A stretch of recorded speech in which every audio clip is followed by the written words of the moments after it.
अस्सलामु अलैकुम वरहमतुल्लाहि वबरकातुहू। नाज़रीन मोहतरम, मैं हाफिज़ मानिस भी आपकी खिदमत में एक नए वीडियो के साथ हाजिर हूँ। नाज़रीन मोहतरम, आज मैंने आपके सामने इंतहाई दुख के साथ जो है ये अपडेट जो है वो रखनी पड़ी है कि नाज़रीन मोहतरम आपको बताऊँ कि कुरान पाक की बहुत ही बड़ी बेहुरमती की गई। जी हाँ नाज़रीन मोहतरम, स्वीडन के अंदर जनाब पार्लियामेंट के जो रुकन है उनके उस खबीस ने जनाब कुरान पाक की बेहुरमती की, कुरान पाक जो है वो जलाया गया और जनाब इसकी बाकायदा तस्वीर और वीडियो जो है वो भी सोशल मीडिया पर दी गई हैं।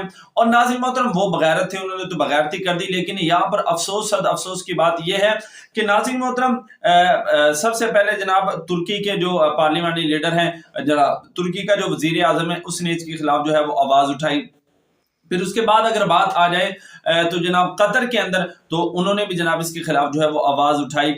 और जनाब उसके अलावा सऊदीया की अगर बात की जाए तो उन्होंने भी इसके खिलाफ जो है वो आवाज उठाई है। लेकिन पाकिस्तान के अगर वजीर आजम की नाज़रीन मोहतरम बात की जाए तो उनकी जानब से अभी तक इसके खिलाफ जो है वो कोई भी रद्द अमल नहीं आया।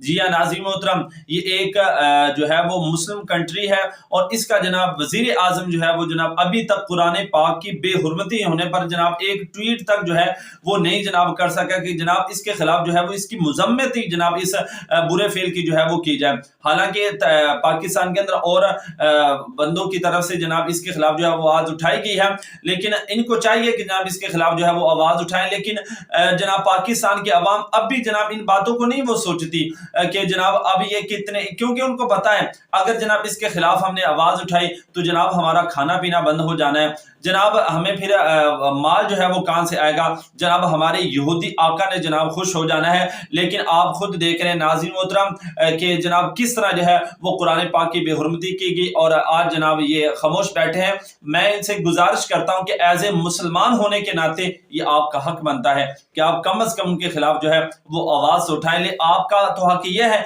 कि आप जनाब ऐलान जिहाद करें, आपका तो हक ये है कि आप उनके खिलाफ जो है वो मैदान के अंदर आए। लेकिन अफसोस कि आप तो उनके खिलाफ जो है वो आवाज तक जो है वो नहीं उठा सके। अब जो लोग उनके साथ हैं कल क़यामत के दिन उसी के साथ जो है होंगे जो आज जनाब उनके साथ खड़े हैं, और जो दीनदारों के साथ खड़े इंशाल्लाह कल माशर के दिन भी वो दीनदारों के साथ खड़े होंगे। फैसला आपने करना है कि आप सच्चों के साथ खड़े होना है या झूठों के साथ।